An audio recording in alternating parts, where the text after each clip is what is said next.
Kamu tahu pepatah lamanya, untuk bisa lebih menghargai hidup, terkadang kita perlu merasakan berada di posisi orang lain, tapi orang-orang di sekitarmu punya kegemaran dan kesulitan yang kurang lebih sama, bukan? Bagaimana kalau kamu bisa merasakan kehidupan manusia ribuan tahun yang lalu, atau bahkan beberapa ratus tahun saja? Mengapa tidak? Percayalah, kamu akan takjub dengan perbedaannya.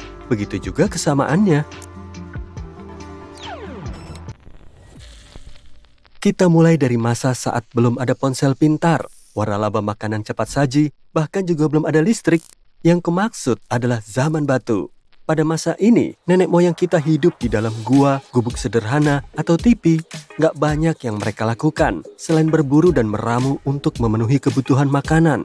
Seandainya hidup di masa itu, kamu mungkin menggunakan peralatan dasar dari batu dan tulang. Kamu membutuhkan alat-alat ini untuk berburu berbagai macam hewan liar, mulai dari burung hingga mamut berbulu. Hei, kamu bahkan memasak makanan dengan api yang terkendali. Ya, steak sudah ada sejak dulu. Manusia pada masa lalu tidak hanya mengandalkan otot. Orang-orang purba ini juga menjadi yang pertama meninggalkan karya seni. Mereka menggunakan berbagai macam bahan unik seperti mineral dan arang yang dicampur dengan air atau getah pohon untuk membuat gambar. Mereka bahkan memahat patung-patung kecil dari batu, tanah liat, atau tulang. Pada masa itu, manusia juga merasakan zaman es terakhir yang sangat menyedihkan bagi banyak mamalia besar yang biasa diburu nenek moyang kita. Tentunya, banyak hal mulai berubah. Manusia mulai menggunakan peralatan batu yang lebih kecil dan halus, seperti tombak dan panah. Mereka bahkan mulai tinggal di dekat sungai dan perairan lainnya di kamp-kamp nomaden. Bayangkan glamping, tapi tanpa filter foto yang kita gunakan saat ini. Kemudian, manusia purba beralih dari berburu dan meramu ke bercocok tanam dan memproduksi makanan. Mereka mulai menjinakkan hewan dan menanam biji-bijian serealia. Mereka menggunakan segala macam alat baru yang lebih canggih, seperti kapak genggam yang dipoles dan bahkan mulai menetap. Belum lagi kemajuan yang mereka capai dalam bidang konstruksi rumah dan seni. Mereka bisa menenun, menjahit, dan membuat tembikar dengan sangat mahir. Perhentian kita berikutnya dalam perjalanan sejarah Yunani kuno. Ingin tahu seperti apa bentuk rumah pada masa itu? Ternyata, rumah-rumah Yunani kuno dibangun di sekitar pelataran atau taman. Kedengarannya nggak jauh berbeda dengan yang biasa kita lihat sekarang, bukan? Tapi dindingnya terbuat dari kayu dan batu bata lumpur. Tidak ada beton atau baja yang kokoh saat itu. Jendelanya pun kecil dan tanpa kaca. Tapi, ada daun jendela kayu untuk menghalau teriknya sinar matahari.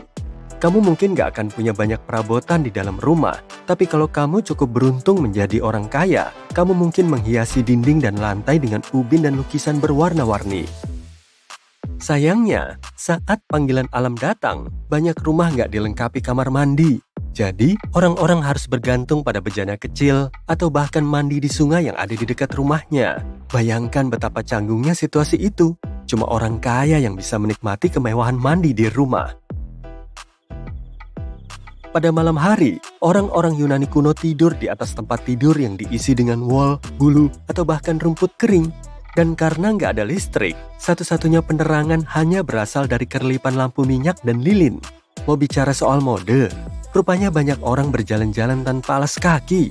Beberapa mengenakan sandal kulit atau sepatu boots tinggi untuk berkuda. Saat cuaca panas, beberapa orang memakai topi bertepi lebar untuk menaungi wajah mereka dari sinar matahari. Satu hal yang mereka lakukan dengan benar adalah perhiasan.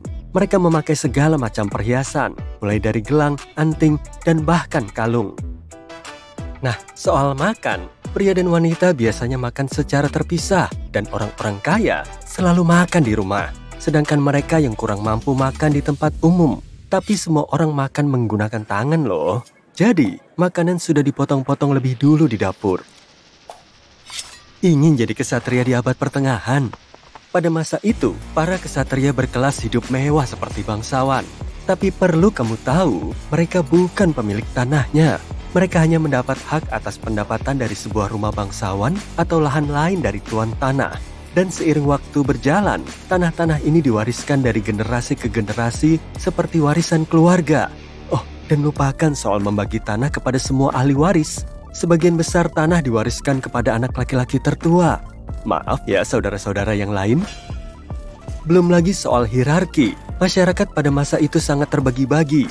Kepala negara dan bangsawan berpangkat tertinggi berada di atas, mengendalikan wilayah yang luas. Bangsawan berpangkat lebih rendah memiliki otoritas atas wilayah yang lebih kecil dan penduduk lebih sedikit. Dan di bagian bawah daftar klub bangsawan adalah para kesatria yang bahkan tidak memiliki tanah dan harus melayani para bangsawan lainnya. Nggak menyenangkan, bukan? Meski begitu, kehidupan sehari-harimu mungkin nggak terlalu buruk. Kamu mungkin bisa menikmati aktivitas santai seperti bermain game, contohnya catur, dan mendengarkan musik dari para troubadour. Para musisi ini merupakan penulis lagu yang hebat, penyair yang terampil, sekaligus penyanyi dan pemain alat musik. Ayo kita lanjut ke zaman Renaissance. Ini merupakan masa perubahan, kegembiraan, dan kemewahan. Orang-orang akhirnya bisa menikmati hal-hal mewah dalam hidup, seperti pakaian bagus dan makanan yang lebih enak. Dan sungguh, mereka sangat menyukai seni. Jalanan pun dipenuhi oleh para pengrajin, seniman, dan pedagang yang membelanjakan uangnya. Tapi jangan salah paham, hidup nggak selalu indah bagi semua orang. Para peternak dan petani masih harus bekerja keras sepanjang hari. Rumah mereka tidak lebih dari gubuk dengan satu kamar, sementara para pedagang kaya tinggal di rumah-rumah besar. Tentu saja, rumah-rumah besar itu mungkin gelap, dingin, dan bau, tapi setidaknya ada banyak ruang. Sekarang, kita bahas hal yang lebih menarik, fashion. Pakaian sangatlah penting pada masa Renaissance. Orang-orang kaya mengenakan berbagai macam pakaian mewah, mulai dari mantel ketat untuk pria hingga gaun panjang untuk wanita. Hiburan sangat digemari pada masa Renaissance. Seandainya hidup di masa itu, kamu pasti senang pergi ke festival, pertandingan olahraga, serta bermain game seperti catur, dam, dan backgammon. Tapi acara yang terbesar dari semuanya adalah karnaval. Kamu akan mengenakan kostum-kostum unik dan mengadakan pesta meriah. Dan tentunya belanja. Orang-orang pergi ke pasar di kota, tempat para pedagang dan pengrajin lokal menjual dagangan mereka. Uang tidak diatur seperti sekarang, dan setiap kota punya mata uang sendiri dengan nilai yang terus berubah. Kalau kamu cukup beruntung bisa bersekolah di zaman Renaissance, kamu mungkin termasuk orang kaya. Para bangsawanlah yang paling banyak belajar tentang tata bahasa dan aritmatika. Tapi ada juga yang belajar filsafat, bahasa Latin, dan public speaking. Mungkin gak ada periode sejarah yang lebih berdampak pada kehidupan manusia dari revolusi industri. Tapi apa sih maksudnya? Coba bayangkan, sebelum periode ini, orang-orang biasa membuat sesuatu dengan tangan, di rumah mereka sendiri atau di bengkel-bengkel kecil. Tapi kemudian, seseorang punya ide cemerlang untuk membangun pabrik-pabrik besar dan menggunakan mesin-mesin untuk membuat produk dalam jumlah besar. Negara pertama yang mencoba cara baru ini adalah Inggris. Dan tak lama kemudian, seluruh dunia pun mengikutinya. Revolusi industri dimulai dari industri pakaian, di mana pembuatan kain tadinya merupakan proses yang lama. Namun dengan penemuan seperti kumparan terbang, segalanya menjadi jauh lebih mudah. Dengan banyaknya mesin dan pabrik baru ini, manusia butuh cara untuk mendatangkan bahan baku dan mengirim produk jadi. Disitulah transportasi berperan. Kapal uap hadir pada tahun 1807. Kemudian, seseorang punya ide cemerlang untuk memasang mesin uap di atas roda dan kemudian di atas rel. Tada! Jalur transportasi kereta api pun lahir pada tahun 1825. Seperti yang bisa dibayangkan, semua perubahan ini berdampak besar pada tempat tinggal dan pekerjaan masyarakat. Kamu mungkin harus meninggalkan pedesaan dan pindah ke kota-kota besar untuk mencari pekerjaan. Tapi kota-kota itu seringkali kotor dan penuh sesak.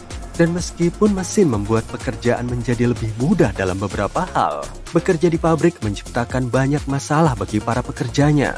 Upahnya bisa jadi nggak seberapa, dan seringkali pekerjaan itu berbahaya.